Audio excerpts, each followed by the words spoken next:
Hello ಸ್ನೇಹಿತರೆ, welcome back to Shubha channel. ಮಾರ್ಗಶಿರ ಮಾಸದ ಶುಕ್ಲ ಪಕ್ಷದಲ್ಲಿ ಬಂದಿರುವಂತಹ ಈ ಷಷ್ಠಿಯನ್ನು ನಾವು ಚಂಪಾ ಷಷ್ಠಿ ಅಥವಾ ಸ್ಕಂದ ಷಷ್ಠಿ ಅಂತ ಕರಿತೀರಿ. ಈ ಷಷ್ಠಿ ಯಾವಾಗ ಶುರು ಆಗುತ್ತೆ, ಯಾವಾಗ ಎಂಡ್ ಆಗುತ್ತೆ, ಮತ್ತು ಈ ಷಷ್ಠಿ ದಿನ ನಾವು ಈ ಮಂತ್ರವನ್ನು 21 ಬಾರಿ ಹೇಳ್ಕೊಳ್ಳೋದ್ರಿಂದ ನಾವು ಏನೇ ಕೆಲಸಕ್ಕೆ ಕೈ ಹಾಕಿದ್ರೂ ನಮಗೆ ಜಯ ಸಿಗುತ್ತೆ. ವರ್ಷಕ್ಕೆ 24 ಷಷ್ಠಿಗಳು ಬರುತ್ತೆ. ಹಾಗಾಗಿ ಈ ಸಾರಿ ಬಂದಿರುವಂಥ ಷಷ್ಠಿ ನಮಗೆ 17ನೇ ತಾರೀಕು ಡಿಸೆಂಬರ್ ಭಾನುವಾರ ಸಾಯಂಕಾಲ 5:34 ಶುರುವಾಗಿ 18ನೇ ತಾರೀಕು ಸೋಮವಾರ 3:14 ಮಧ್ಯಾಹ್ನ ನಮಗೆ ಮುಕ್ತಾಯ ಆಗುತ್ತೆ. ಹಾಗಾಗಿ ನಾವು ಪೂಜೆ ಮಾಡುವಂಥದ್ದು, ಆಚರಣೆ ಮಾಡುವಂಥದ್ದು ಸೋಮವಾರದ ದಿನ 18ನೇ ತಾರೀಕು. ಸೋಮವಾರದ ದಿನ ನೀವು ತಲೆ ಸ್ನಾನ ಮಾಡೋ ಸಮಯದಲ್ಲಿ ಆ ನೀರಿಗೆ ಒಂದು ಚಿಟಿಕೆ ಅರಿಶಿನ ಹಾಕಿ ತಲೆಗೆ ಸ್ನಾನ ಮಾಡ್ಕೊಳ್ಳಿ. ನಂತರ ನೀವು ಬಂದು ದೇವ್ರ ಮನೆಯೆಲ್ಲ ಕ್ಲೀನ್ ಮಾಡಿ, ದೇವ್ರ ಫೋಟೋ ಅಂದರೆ ಸುಬ್ರಹ್ಮಣ್ಯ ಸ್ವಾಮಿ ದೇವ್ರ ಫೋಟೋ ಇತ್ತು ಅಂದರೆ ಫೋಟೋ ಎಲ್ಲ ಕ್ಲೀನ್ ಮಾಡಿಕೊಂಡು ಅರಿಶಿನ, ಕುಂಕುಮ, ಗಂಧ, ಗೆಜ್ಜೆ ವಸ್ತ್ರ ಇಟ್ಟು ನೀವು ಅದಕ್ಕೆ ಕೆಂಪು ಹೂಗಳಿಂದ ಅಲಂಕಾರ ಮಾಡ್ಕೊಬೇಕಾಗತ್ತೆ. ಶ್ರದ್ಧಾ ಭಕ್ತಿಯಿಂದ ಈ ಮಂತ್ರವನ್ನು 21 ಬಾರಿ ಪಠಿಸ್ಬೇಕಾಗತ್ತೆ. ಬೆಳಗ್ಗೆ ಪೂಜೆ ಮಾಡೋ ಸಮಯದಲ್ಲೂ ಕೂಡ ಪಠಿಸ್ಬೋದು, ಇಲ್ಲಾಂದರೆ ನೀವು ಸಾಯಂಕಾಲ ದೀಪ ಹಚ್ಚೋ ಸಮಯದಲ್ಲಿ ಕೂಡ ಈ ಮಂತ್ರವನ್ನು ಹೇಳ್ಕೊಬೋದು.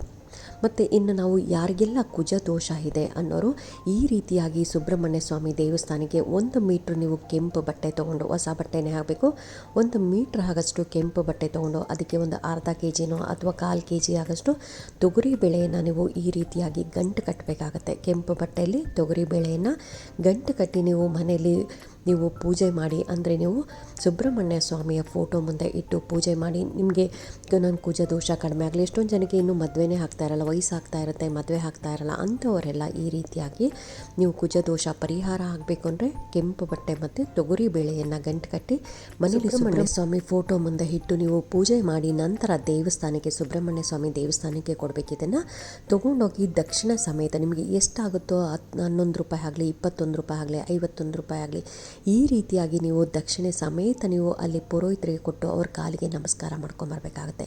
ಈ ರೀತಿಯಾಗಿ ಮಾಡೋದ್ರಿಂದನೂ ನಿಮಗೆ ಕುಜ ದೋಷ ಕಡಿಮೆ ಆಗ್ತಾ ಬರುತ್ತೆ.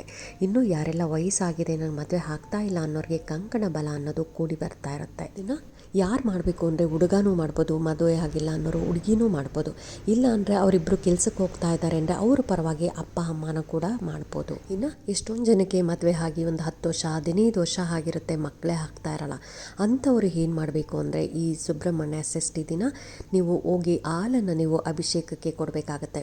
ಇನ್ನು ಕ್ಷೀರಾಭಿಷೇಕ ಅಥವಾ ಪಂಚಾಮೃತ ಅಭಿಷೇಕಕ್ಕೆ ನೀವು ಮೊದಲೇ ಅಲ್ಲಿ ಹೋಗಿ ದುಡ್ಡು ಕೊಟ್ಟರೆ ಅವರು ಆ ದಿನ ಷಷ್ಠಿ ದಿನ ನಿಮ್ಮ ಹೆಸರಲ್ಲಿ, ಅಂದರೆ ನೀವು ಅಲ್ಲಿ ಹೆಸರೆಲ್ಲ ಕೊಟ್ಬಿಟ್ಟು ನಿಮ್ಮ ನಕ್ಷತ್ರ ಗೋತ್ರ ಎಲ್ಲ ಹೇಳಿ ಬಂದರೆ ಅವರು ನಿಮ್ಮ ಹೆಸರಲ್ಲಿ ನೀವು ಕ್ಷೀರಾಭಿಷೇಕ ಅಥವಾ ಪಂಚಾಮೃತ ಅಭಿಷೇಕ ಕೂಡ ಮಾಡ್ತಾರೆ.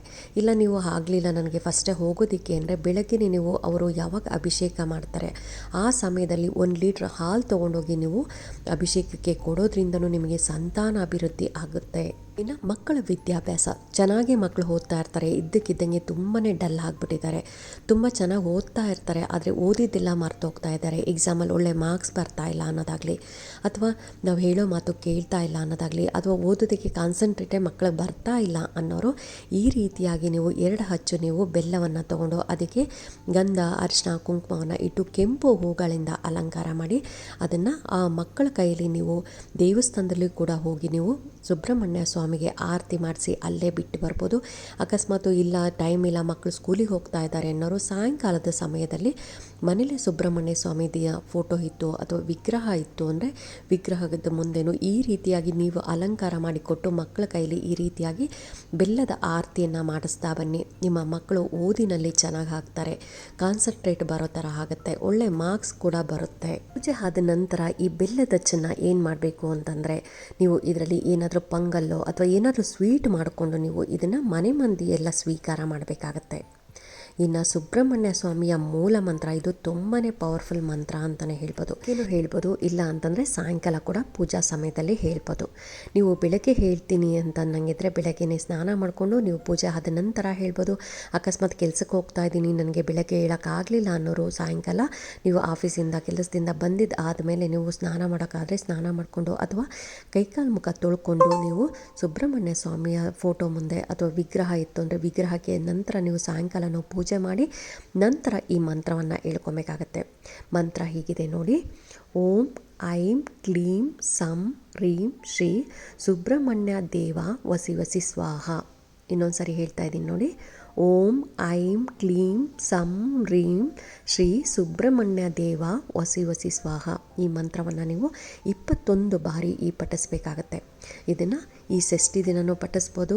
ಹಾಗೆಯೇ ಮಂಗಳವಾರ ತುಂಬಾ ಕಷ್ಟದಲ್ಲಿದ್ದೀನಿ ಅನ್ನೋರು ನೀವು ಮಂಗಳವಾರ ಈ ಮಂತ್ರವನ್ನು, ಅಂದರೆ ಸುಬ್ರಹ್ಮಣ್ಯ ಸ್ವಾಮಿ ವಾರ ಅಂತಲೇ ನಾವು ಮಂಗಳವಾರ ಕರಿತೀರಿ. ಹಾಗಾಗಿ ಮಂಗಳವಾರದ ದಿನ ನೀವು ಈ ರೀತಿಯಾಗಿ ಹೇಳ್ಕೊಳ್ಳೋದ್ರಿಂದ ನಿಮಗೆ ಎಂತಹ ಕಷ್ಟಗಳಿದ್ರೂ ನಿಮಗೆ ಕಡಿಮೆ ಆಗ್ತಾ ಬರುತ್ತೆ. ಎಷ್ಟೊಂದು ಜನ ದುಡ್ಡು ಕೈಯಲ್ಲಿ ನಿಲ್ತಾ ಇಲ್ಲ ಅನ್ನೋರಾಗಲಿ, ಅಥವಾ ನಂಗೆ ಸಂತಾನ ಭಾಗ್ಯ ಇಲ್ಲ ಅನ್ನೋರಾಗಲಿ, ಅಥವಾ ಎಜುಕೇಷನಲ್ಲಿ ನನಗೆ ಕಾನ್ಸಂಟ್ರೇಟ್ ಬರ್ತಾ ಇಲ್ಲ ಅನ್ನೋದಾಗಲಿ, ಹೈಯರ್ ಎಜುಕೇಷನ್ ಮಾಡಬೇಕು ಅನ್ನೋರಾಗಲಿ, ಅಥವಾ ಯಾವುದೇ ಹಣದ ಸಮಸ್ಯೆ ಇದ್ದರೂ, ಎಂತಹ ದೊಡ್ಡ ಸಮಸ್ಯೆಗಳಿದ್ದರೂ ಕೂಡ ಈ ರೀತಿಯಾಗಿ ನಿಮಗೆ ಸುಬ್ರಹ್ಮಣ್ಯ ಸ್ವಾಮಿಯನ್ನು ನೀವು ನೆನ್ಕೊಂಡು ಈ ರೀತಿಯಾಗಿ ಮಂತ್ರ ಹೇಳ್ಕೊಂಡು ಪೂಜೆ ಮಾಡೋದ್ರಿಂದ ನೀವು ಷಷ್ಠಿ ದಿನ ಅಲ್ಲದೆ ಮಂಗಳವಾರನೂ ಕೂಡ ನೀವು ದೇವಸ್ಥಾನಕ್ಕೆ ಹೋಗಿ ಕೆಂಪು ಹೂಗಳನ್ನು, ಆದಷ್ಟು ನೀವು ಕೆಂಪು ದಾಸವಾಳ ಆಗಲಿ ಅಥವಾ ಕೆಂಪು ರೋಸ್ ಆಗಲಿ ನೀವು ದೇವರಿಗೆ ಅರ್ಪಣೆ ಮಾಡೋದ್ರಿಂದ ನಿಮ್ಮ ಏನೇ ತೊಂದರೆಗಳಿದ್ರೂ ಅದು ನಿವಾರಣೆ ಆಗ್ತಾ ಬರುತ್ತೆ. ಮನೆಯಲ್ಲಿ ನವಿಲುಗರಿನ ಯಾವಾಗಲೂ ಇಟ್ಕೊಂಡಿರಬೇಕು. ದೇವ್ರ ಮನೇಲಿ ಆಗಲಿ ಅಥವಾ ಬೆಡ್ರೂಮಲ್ಲಿ ಆಗಲಿ ನವಿಲುಗರಿ ಇರಬೇಕು.